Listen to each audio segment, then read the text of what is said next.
Okay, तो continue करते हैं। हम लोग देख रहे थे कि हम लोग डोमेन कैसे फाइंड आउट करते हैं एक्सप्रेशंस के या फिर फंक्शंस के। तो इसमें मैं एक बार फिर से रिमाइंड कर दूं कि जो आपके ट्रिगोनोमेट्रिक फंक्शंस हैं, इन्वर्स ट्रिगोनोमेट्रिक फंक्शंस हैं, तो ये सब का डोमेन, रेंज, ये सब जो है आपके दिमाग में पूरा सेट होना चाहिए, और उनका ग्राफ। ठीक है। तो एक बार मैं फिर से अगर हम लोग देखें तो साइन इनवर्स का क्या है, डोमेन -1, 1 और फिर रेंज जो है -π/2, π/2। ठीक है। अब सिमिलर अगर मैं क्लब करना चाहूँ सेम चीज़ों को एक साथ, तो ये कॉस इनवर्स जो है इसका भी डोमेन जो है -1, 1 है और रेंज जो है 0, है। ठीक है। तो ये दोनों को एक साथ दिमाग में रख सकते हो कि साइन इनवर्स और कॉस इनवर्स, ये दोनों का डोमेन जो है वो -1, 1 है। तो कभी भी अगर साइन इनवर्स कुछ भी एक्सप्रेशन आए तो वो एक्सप्रेशन जो है -1 से लेके 1 के बीच में रहना चाहिए, है ना।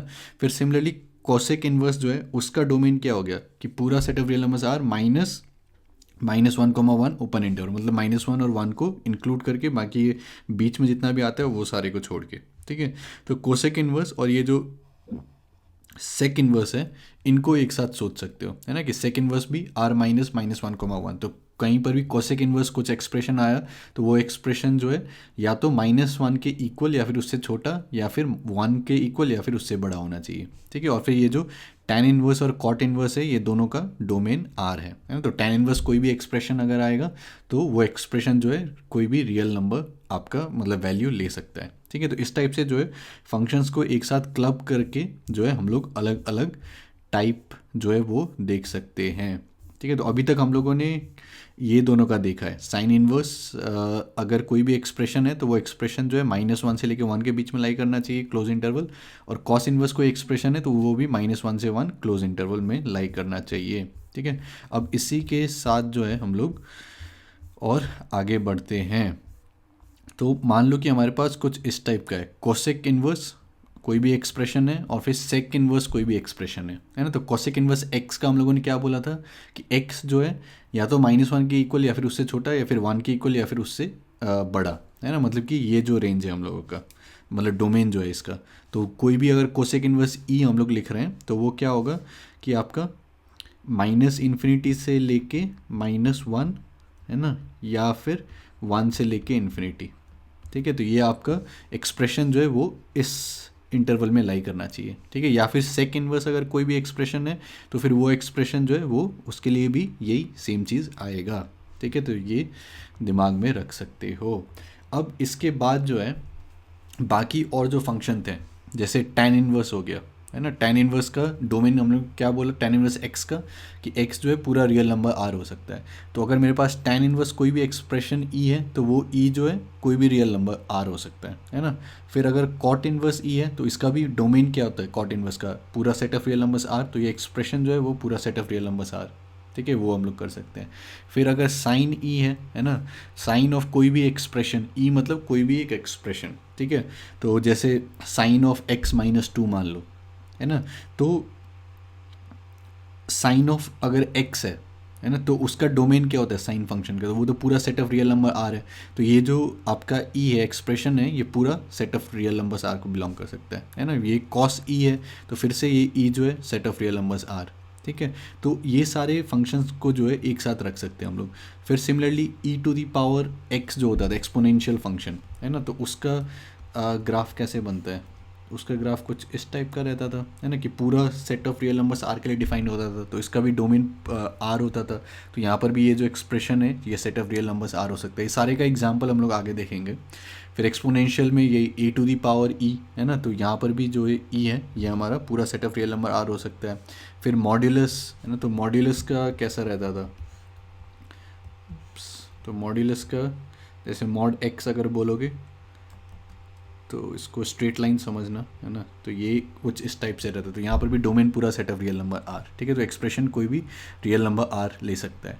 फिर कोई भी पॉलिनोमियल फंक्शन, पॉलिनोमियल फंक्शन मतलब an(x⁴n + an-1 x⁴n-1, है ना, ऐसे करते करते मान लो a1x + a0। ठीक है।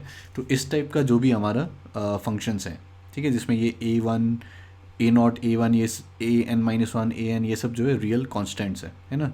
तो इस टाइप का जो भी फंक्शन है पॉलिनोमियल फंक्शन, ठीक है, तो इसमें भी जो डोमेन होगा वो set of real number are होगा। ठीक है। और फिर ये हम लोगों ने देखा था कि अगर कोई भी हमारे पास x⁻n मतलब ऑड रूट है ना, 1/2m+1, ये हम लोगों ने देखा था। तो यहाँ पर x जो है पूरा set of real numbers r ले सकता है, ठीक है। तो उस केस में अगर कोई expression to the power 1/2m+1 है, तब फिर ये पूरा set of real number r ले सकता है, ठीक है। या फिर बॉक्स फंक्शन, ठीक है। ये सब भी हम लोगों ने जब फंक्शंस के ग्राफ वगैरह पढ़ा था, अलग अलग टाइप के फंक्शन देखा था, तो वहाँ पर हम लोगों ने बॉक्स फंक्शन का देखा था, है ना। तो बॉक्स फंक्शन भी किस टाइप का था हमारे पास, अगर बॉक्स फंक्शन आप लोगों को अगर ये सब चीज़ याद नहीं है तो फिर जाके आप लोग वीडियो को फिर से देख सकते हो, ठीक है। तो बॉक्स फंक्शन में हमारा किस टाइप का होता था कि अगर 0 से लेके 1 तक लाई कर रहा है ना, तो वो कुछ इस टाइप का होता था। फिर यहाँ पर ये 1 ले लेगा, ठीक है। फिर आगे कुछ इस टाइप का, ठीक है। फिर आगे कुछ इस टाइप का, फिर यहाँ पर कुछ इस टाइप का, है ना। तो इस टाइप से जो रहता था कि सारे set of real numbers are इसका डोमेन होता था, ठीक है। तो अगर बॉक्स ऑफ कोई एक्सप्रेशन है तो वो फिर से कोई भी रियल नंबर आर ले सकता है। फिर सिमिलरली फ्रैक्शनल पार्ट, है ना, ये सब हम लोगों ने देख रखा है, ठीक है। तो फ्रैक्शनल पार्ट के लिए भी आपका कुछ इस टाइप से आता था, है ना। ग्राफ जो आता था वो कुछ इस टाइप से आता था, ठीक है। तो इसका भी डोमेन क्या है, पूरा set of real number are. तो फ्रैक्शनल पार्ट ऑफ कोई भी एक्सप्रेशन है तो वो जो पूरा set of real number are ले सकता है। फिर सिग्नम मतलब कि साइन, है ना। तो साइन के लिए ये सारा चीज़ हम लोगों ने देख रखा है। तो साइन के लिए हमारे पास कुछ इस टाइप से, नेगेटिव है तो सारा -1 लेगा, ज़ीरो है तो ज़ीरो लेगा, और पॉजिटिव के लिए जो है वो 1 लेगा, है ना। तो इसमें भी पूरा set of real number are इसका डोमेन रहेगा, ठीक है। तो अगर सिग्नम ऑफ सम एक्सप्रेशन है तो वो भी set of real number are लेगा, ठीक है। तो ये सब चीज़ में अगर प्रॉब्लम है तो एक बार फिर से जो है जहाँ पर हम लोगों ने ये सारे फंक्शंस डिस्कस किया है वहाँ पर जाके देख लो, ठीक है। फिर साथ में मान लो हमारे पास ये tan e है, तो tan x का डोमेन क्या होता है, tan x का, तो tan x क्या होता है, sin x by cos x। तो जहाँ पर भी cos x 0 नहीं हो, है ना, तो cos x जहाँ पर 0 होता है उसको छोड़ के सारा, तो set of real number r minus odd multiples of π/2, ये tan x का डोमेन होता है। तो अगर मेरे पास tan ऑफ कोई भी एक्सप्रेशन है तो वो एक्सप्रेशन जो है इस इंटरवल में बिलोंग करना चाहिए, है ना। सिमिलरली sec e, तो sec x क्या होता है, 1/cos x।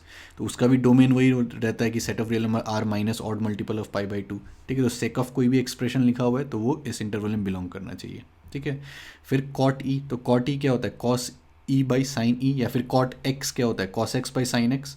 तो ज़ीरो नहीं होना चाहिए डिनोमिनेटर, मतलब साइन एक्स ज़ीरो नहीं होना चाहिए, मतलब कि इंटीग्रल मल्टीपल ऑफ पाई नहीं होना चाहिए, है ना। तो r माइनस एन पाई। तो अगर मेरे पास कॉट कोई भी एक्सप्रेशन लिखा हुआ है तो expression should belong to this, है ना। फिर कॉसेक कोई भी एक्सप्रेशन लिखा हुआ है तो दैट कॉसेक फिर से क्या हो जाएगा, 1/साइन ऑफ दैट, है ना। तो वो इंटीग्रल मल्टीपल ऑफ पाई नहीं होना चाहिए, तो r minus integral multiple of pi, ठीक है। तो सबका एग्जाम्पल हम लोग देखते रहेंगे आगे, लेकिन फंडा आई होप आपको समझ में आ गया होगा, ठीक है। तो अब कुछ एग्जाम्पल देखते हैं। तो ये तीनों क्वेश्चन को पहले एक बार खुद से ट्राई करो, फिर हम लोग सोल्यूशन देखेंगे। तो आई होप आपने ट्राई किया होगा। तो इसमें सबसे पहले क्या बोले, tan इनवर्स 2x/1 + x², ठीक है। तो tan इनवर्स का अगर डोमेन सोचोगे, है ना, तो वो क्या होता है, पूरा set of real numbers are, है ना।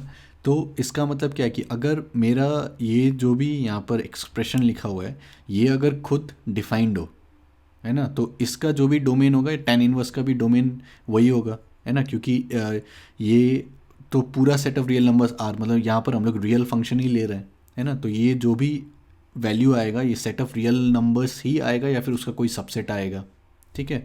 तो हमारे पास क्या है, tan इनवर्स 2x/1 + x², है ना। तो ये 2x/1 + x², ठीक है। तो ये कहाँ पर डिफाइंड नहीं होगा। तो अगर डिनोमिनेटर 0 होता है तो डिनोमिनेटर 0 कब होगा, जब x² -1 हो जाएगा।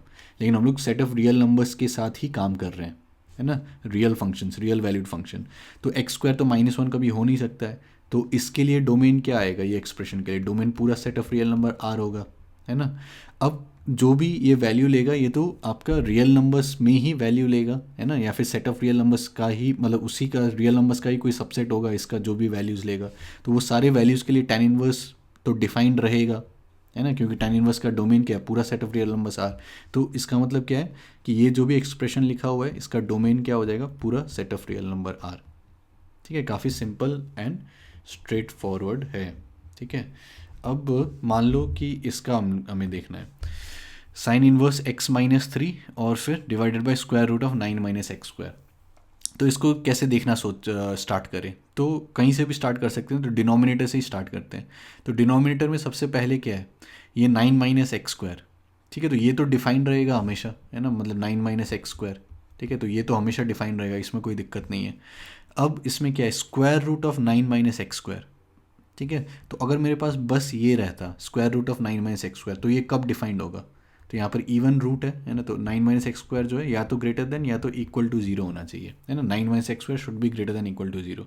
लेकिन यहाँ पर और एक कंडीशन क्या है कि ये डिनोमिनेटर में है, तो डिनोमिनेटर आपका जीरो नहीं होना चाहिए, तो ये 9 माइनस एक्स स्क्वायर जो है ये जीरो नहीं होना चाहिए। तो यहाँ पर हम लोग कंडीशन क्या बोलेंगे, सबसे पहला कि 9 माइनस एक्स स्क्वायर जो है this should be greater than zero, strictly greater than zero, है ना, क्योंकि अगर इक्वल हो जाएगा तब फिर ये डिनोमिनेटर जीरो हो जाएगा, तो फिर अनडिफाइंड हो जाएगा, ठीक है। तो ये एक पहला हो गया, 9 माइनस एक्स स्क्वायर जो ये ग्रेटर देन जीरो होना चाहिए, ठीक है। और फिर एंड अब मैं ऊपर में ध्यान देता हूँ, है ना, तो ऊपर में क्या है, साइन इनवर्स सम एक्सप्रेशन, तो साइन इनवर्स का डोमेन क्या होता है, -1 से 1, तो उसका मतलब क्या है, डिफाइन होने के लिए ये जो x माइनस थ्री है ये -1 से लेके 1 के बीच में लाई करना चाहिए, है ना, -1 से लेके 1 के बीच में, ठीक है। तो बस अब यहाँ से सॉल्व करो, x के लिए कुछ इंटरवल आ जाएगा, यहाँ से सॉल्व करो x के लिए कुछ इंटरवल आ जाएगा, और यहाँ पर हम लोग एंड बोल रहे हैं, मतलब ये भी होना चाहिए ये भी होना चाहिए, तो फिर दोनों जो भी इंटरवल आएगा उसका इंटरसेक्शन ले लेंगे, है ना। तो इसको अगर सॉल्व करेंगे, मान लो एक्स स्क्वायर को मैं इस साइड लेके जाता हूँ, तो x square is less then 9, ठीक है। अगर मैं स्क्वायर रूट लेता हूँ तो mod x should be less then 3, ठीक है। तो इसका मतलब क्या हो जाएगा कि x should lie between -3 to 3, है ना, तभी सोचो कि मतलब मॉड एक्स तभी इससे छोटा होगा 3 से। ये सारा चीज़ हम लोगों ने मॉड्यूलस इनइक्वालिटीज़ वगैरह कैसे सॉल्व करते हैं उसमें देखा है। तो फिर एंड यहाँ पर अगर मैं सॉल्व करूँ तो क्या आएगा कि x अगर मैं 3 ऐड कर देता हूँ तो 3 - 1 2, है ना, 3 + 1 4, तो यहाँ से क्या आ गया 2 4। तो अगर ये दोनों का मेरे को इंटरसेक्शन लेना है ना, कॉमन पार्ट लेना है, तो क्या है यहाँ पर कि -3 है, फिर यहाँ पर 2 है, फिर 3 है, फिर 4 है ना। तो पहला सोल्यूशन क्या है, -3 से लेके 3 ओपन इंटरवल, तो -3 से लेके 3 ओपन, तो ये पहला सोल्यूशन हो गया। और दूसरा सोल्यूशन क्या है, 2 से लेके 4 क्लोज इंटरवल, 2 से लेके 4 क्लोज इंटरवल। तो ये दोनों में कॉमन पार्ट, तो कॉमन पार्ट कौन सा हो गया मेरा, तो कॉमन पार्ट तो यहाँ से लेके यहाँ तक, है ना, लेकिन ये ओपन है तो इसको इंक्लूड नहीं करना है। तो कॉमन पार्ट क्या हो जाएगा, ये क्लोज इंटरवल 2 से लेके 3 और 3 जो है वो ओपन इंटरवल, है ना, दोनों का कॉमन, तो ये जो है ये आपका आंसर हो जाएगा 2 से लेके 3। ओके, तो आई होप आपको समझ में आया होगा, लॉजिकली करोगे तो सब कुछ काफ़ी स्ट्रेट फॉरवर्ड है। अब और एक इसको देखते हैं, तो इसमें क्या है, स्क्वायर रूट ऑफ यहाँ पर जो भी ये एक्सप्रेशन है ना, तो ये एक्सप्रेशन खुद तो ये हमेशा डिफाइंड है ना, 3 - 2x - x square polynomial function है। अब इसको अगर मेरे को ये एक्सप्रेशन डिफाइंड होना है तो फिर हम लोग क्या बोलेंगे, 3 - 2x - एक्स स्क्वायर जो है this should be greater than equal to 0, ठीक है। तो बस इसको सॉल्व कर लो। तो अगर मैं -1 से मल्टीप्लाई करता हूँ दोनों साइड, तो फिर क्या आ जाएगा, x square plus 2x -3, minus से करें तो ये साइन फ्लिप हो जाएगा, है ना, एक्स स्क्वायर प्लस 2x -3, तो यहाँ पर क्लियरली दिख रहा है कि अगर मैं x को 1 डालता हूँ तो फिर ये 0, मतलब इसका एक ये क्वाड्रेटिक है, एक रूट जो है वो 1 होना चाहिए, है ना, तो फिर x - 1 एक इसका फैक्टर होना चाहिए। तो अगर x - 1 फैक्टर हो गया तब फिर यहाँ पर और एक x आना चाहिए क्योंकि x स्क्वायर है। अब यहाँ पर कांस्टेंट क्या है, -3, तो यहाँ पर -1 है तो फिर यहाँ पर +3 आना चाहिए, है ना। तो ये भी चेक कर सकते हो कि x स्क्वायर आ गया, 3x आ गया, 3x - x 2x, तो ये भी मैच कर रहे थे, इसको हम लोग इस फॉर्म में लिख सकते हैं, है ना। अब ये क्वाड्रेटिक है तो लेस देन इक्वल टू 0 चाहिए, तो लेस देन अगर मैं एक्स स्क्वायर का कोएफिशिएंट यहाँ पर पॉजिटिव करता हूँ तो फिर बिटवीन द रूट्स ये नेगेटिव होना चाहिए, है ना। तो यहाँ पर या तो डायरेक्टली हम लोग लिख सकते हैं x शुड बिलोंग टू -3 से लेके 1, ठीक है, या फिर अगर इस टाइप से लिखना चाहो तो पहले यहाँ पर ये बनाओ, है ना, कि यहाँ पर -3 हो गया, यहाँ पर 1 हो गया, तो यहाँ पॉजिटिव होना चाहिए, यहाँ पर ऑड पावर से सारा, तो ये नेगेटिव फिर ये पॉजिटिव, तो नेगेटिव चाहिए मेरे को, तो फिर -3 से 1, ठीक है। तो यहाँ पर ये आंसर आ जाएगा। अगर ये सब करने में अभी भी दिक्कत आ रहा है तो फिर बेसिक मैथमेटिक्स के जो वीडियोज़ हैं इनइक्वालिटी सॉल्व करना वो एक बार देख लो, ठीक है। तो इसी टाइप से लॉजिकली अगर करते जाओगे तब फिर मज़ा भी आएगा और आसान भी लगेगा। तो वही सारे का सॉल्यूशंस मैंने यहाँ पर लिखा है, तो फिर से देख सकते हो। और एक छोटा सा चीज़ क्या है कि अगर मान लो मेरे पास दो फंक्शंस हैं, ठीक है, एक मान लो मेरे पास एफ ऑफ एक्स है और दूसरा मान लो मेरे पास जी ऑफ एक्स है, ठीक है, ये एक फंक्शन है, ये दूसरा फंक्शन है। तो ये एफ ऑफ एक्स का मान लो डोमेन है कुछ डी ऑफ एफ, ठीक है, और फिर ये जी ऑफ एक्स, ये जो फंक्शन है इसका डोमेन है कुछ डी ऑफ जी, ठीक है। अब मेरे पास एक नया फंक्शन है जो कि मान लो एफ एक्स प्लस जी एक्स है, ठीक है।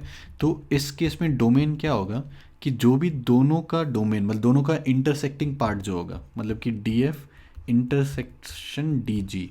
ऐसा क्यों हो रहा है?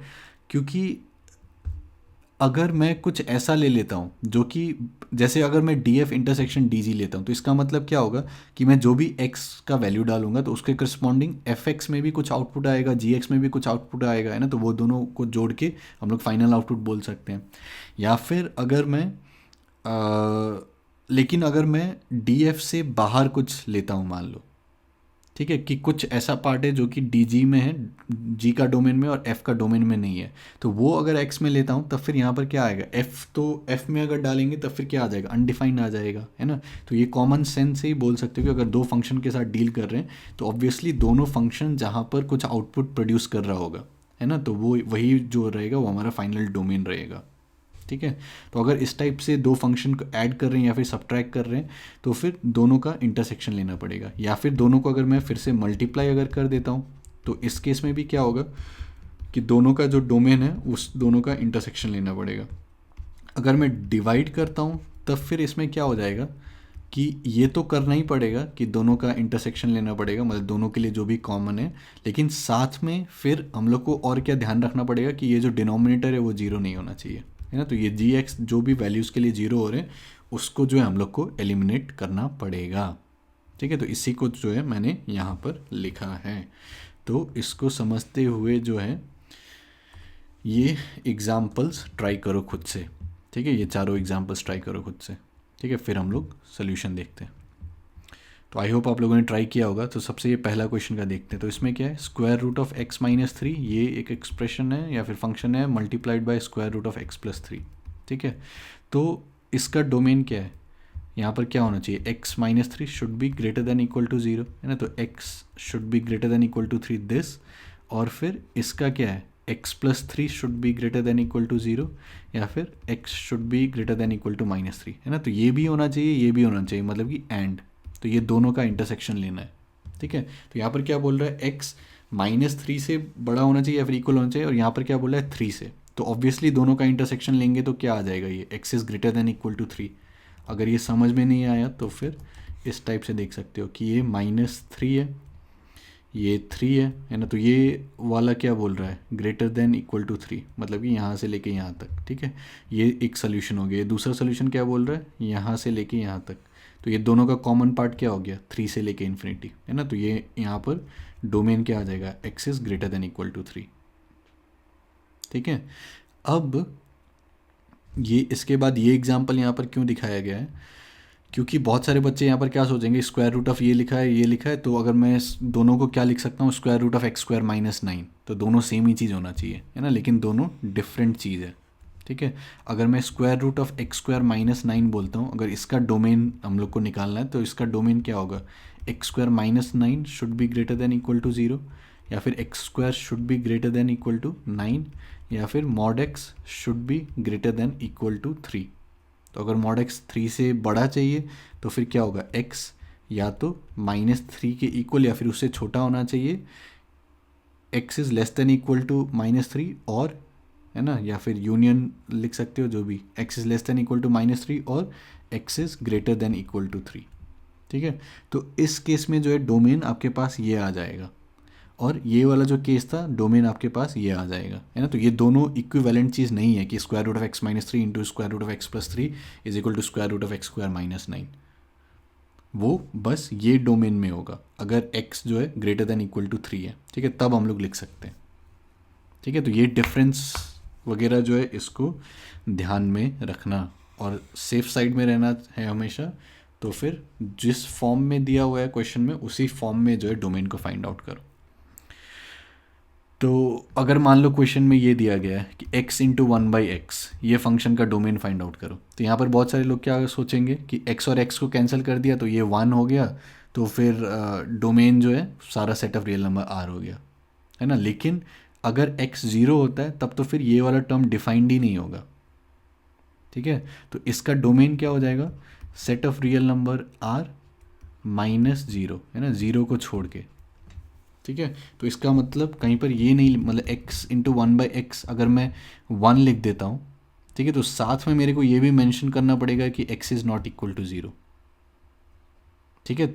x अगर 0 नहीं होता है तभी हम लोग इसको कैंसिल कर सकते हैं, ठीक है। तो ये सारा चीज़ जो है, छोटा छोटा चीज़ जो है, ये सब ध्यान में रखना। और फिर एग्जांपल देखते हैं, इसमें क्या बोल रहा है, square root of x minus 3 multiplied by square root of cos x minus 2, ठीक है। तो यहाँ से डोमेन क्या आएगा इसका, x minus 3 greater than equal to 0, x should be greater than equal to 3, and यहाँ पर डोमेन क्या आना चाहिए, cos x minus 2 should be greater than equal to 0, है ना, या फिर cos x should be greater than equal to 2। अब cos x का तो हम लोग को पता है कि ये -1 से लेके 1 के बीच में लाई कर सकता है ना, कि कोई भी रियल नंबर अगर मैं दूँ यहाँ पर x के जगह पर, तो फिर ये -1 से लेके 1 के बीच में लाई कर सकता है। तो ये 2 के इक्वल या 2 से बड़ा तो कभी नहीं हो सकता है।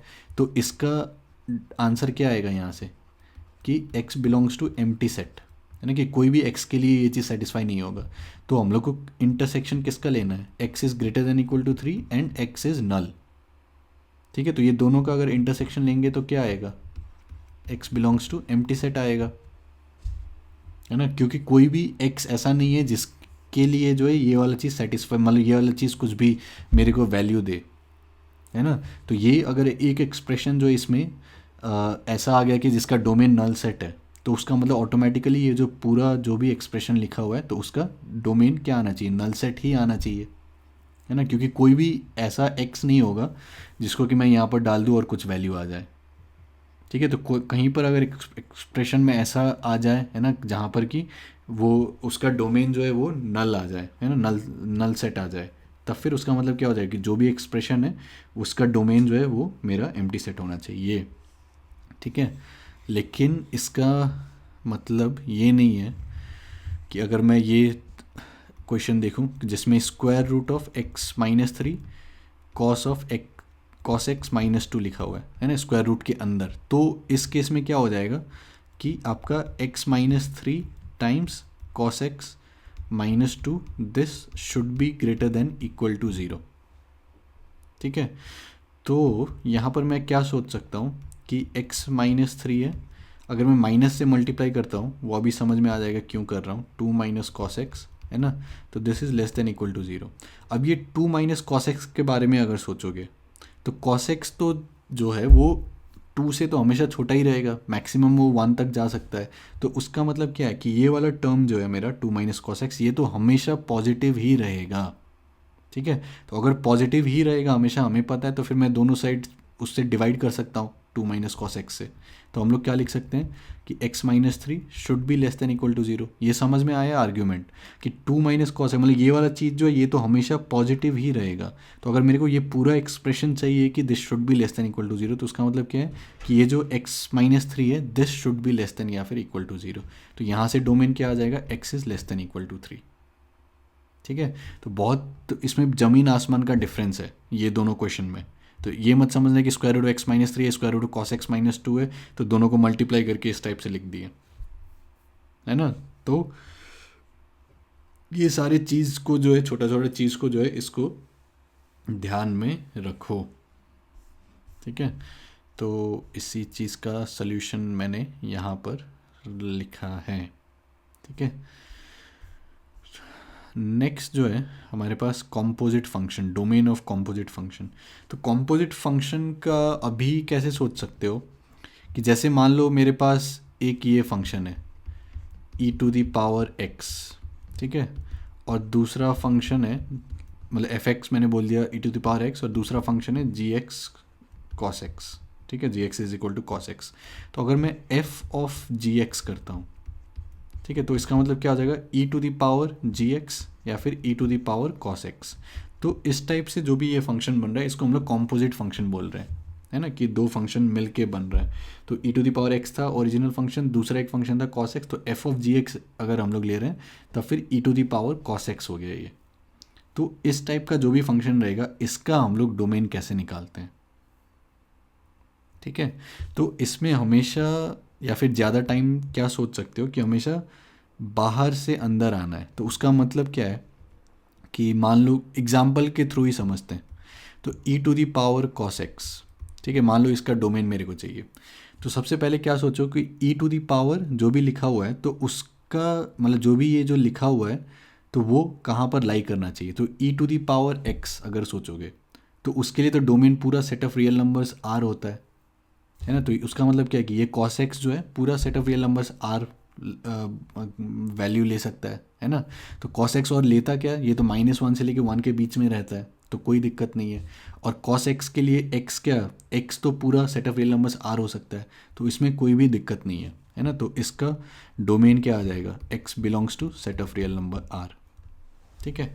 अब इसी में मान लो कि e to the power cos x के जगह पर जो है मान लो कि e to the power sine inverse x आ गया। तो इस केस में कैसे सोचेंगे कि ई टू दी पावर यहाँ पर समथिंग है ना, तो ये समथिंग जो है पूरा set of real number are ले सकता है क्योंकि ई टू दी पावर मतलब उसका डोमेन तो पूरा set of real number are है। तो साइन इनवर्स एक्स है ना, तो ये साइन इनवर्स का रेंज क्या होता है -π/2 से π/2, तो कोई दिक्कत नहीं है ना। लेकिन यहाँ पर क्या है कि साइन इनवर्स एक्स है तो साइन इनवर्स के लिए डोमेन क्या होना चाहिए, -1 से 1 है ना, तब फिर इसका डोमेन क्या हो जाएगा, x बिलोंग्स टू -1 to 1, ठीक है। लॉजिक समझ में आ रहा है। हम लोग यहाँ से स्टार्ट कर रहे हैं ई टू दी पावर से, तो यहाँ पर देखिए कोई दिक्कत नहीं है, कोई रेस्ट्रिक्शन नहीं होना चाहिए। और फिर फाइनली हम लोग साइन इनवर्स एक्स में आए और फिर वहाँ पर हम लोगों ने देखा कि यहाँ पर क्या है, ठीक है। तो लॉजिकली समझने का कोशिश करो। तो मान लो कि cos of e to the power x है, तो फिर से यहाँ पर क्या होना चाहिए, कॉस ऑफ समथिंग लिखा हुआ है तो ये समथिंग जो है, अब कॉस का तो डोमेन पूरा set of real number are है तो कोई दिक्कत नहीं है। E to the power x जो है पूरा set of real number R के बीच में ही कहीं लाई करेगा तो कोई भी दिक्कत नहीं है। और e to the power x के लिए जो है तो एक्स भी आपका पूरा set of real number R कर सकता है, तो इसके लिए फिर से एक्स क्या आ जाएगा, पूरा set of real number are, ठीक है। फिर मान लो कि cos inverse e to the power x है, ठीक है। तो फिर से बाहर से स्टार्ट किए तो कॉस इनवर्स समथिंग लिखा हुआ है तो ये समथिंग जो है ये क्या होना चाहिए, -1 से लेके 1 के बीच में होना चाहिए। तो ये पहला रेस्ट्रिक्शन आ गया कि e to the power x जो है -1 से लेके 1 के बीच में लाई करना चाहिए, ठीक है। और फिर e to the power x है तो एक्स तो पूरा set of real number R lie कर सकता है तो उसमें कोई रेस्ट्रिक्शन नहीं है। तो बस अगर मैं इसको सेटिस्फाई करूँ कि e to the power x जो है -1 से लेके 1 के बीच में लाई करेगा तब फिर बस वो सेटिस्फाई हो जाएगा। तो e to the power x -1 से लेके 1 के बीच में लाई कर रहा है तो इसको कैसे सोच सकते हैं कि e to the power x का ग्राफ बनाओ, है ना। तो वो इस टाइप का ग्राफ बनेगा, ये 1 है मेरा, तो ये 1 है और फिर ये मान लो ये मेरा -1 है ना। तो -1 से लेके 1 के बीच में लाई करना चाहिए। तो उसका मतलब क्या है कि -∞ से लेके 0 तक जो है वो मेरा x लाई कर सकता है ना। तो x बिलोंग्स टू -∞ से लेके 0, ठीक है। ये आई होप आपको लॉजिक समझ में आया होगा। अब ऐसे ही मान लो square root of cos of sine x, ठीक है। तो इसमें भी बाहर से स्टार्ट करते हैं, मतलब सबसे पहला क्या, स्क्वायर रूट ऑफ समथिंग है तो उसका मतलब क्या है कि ये जो भी समथिंग लिखा हुआ है कॉस ऑफ साइन एक्स तो this should be greater than equal to 0। तो इसमें अगर सोचोगे तो ये साइन एक्स जो है वो मेरा क्या है, -1 से लेके 1 के बीच में लाई करेगा, है ना। तो -1 और 1 का मतलब क्या होता है, ये हम लोग रेडियन में कंपेयर करेंगे तो पाई जो है वो हमारा क्या होता है, 3 पॉइंट समथिंग होता है ना। तो अगर मैं कॉस का ग्राफ बनाता हूँ, ठीक है, तो कॉस का ग्राफ क्या बनेगा, कुछ इस टाइप से बनेगा, है ना, कुछ इस टाइप से बनेगा कॉस का ग्राफ, ठीक है। तो ये मेरा 0 रहेगा, ये मेरा π/2 रहेगा। तो π/2 मतलब क्या, ये पाई क्या है, 3 पॉइंट समथिंग है तो ये π/2 अगर करेंगे तो फिर 1.5 से थोड़ा ज़्यादा ही आएगा, है ना। तो उसका मतलब क्या है कि ये 1 जो है कहीं यहाँ पर लाई करेगा लेट्स से, ठीक है। और similarly minus pi by two अगर है तो ये -1.5 कुछ रहेगा, तो -1 जो है वो कहीं यहाँ पर लाई करेगा। ठीक है, तो कॉस ऑफ जो भी लिखा हुआ है ना, साइन एक्स, तो ये क्या है, ये -1 से लेके 1 के बीच में लाई कर सकता है।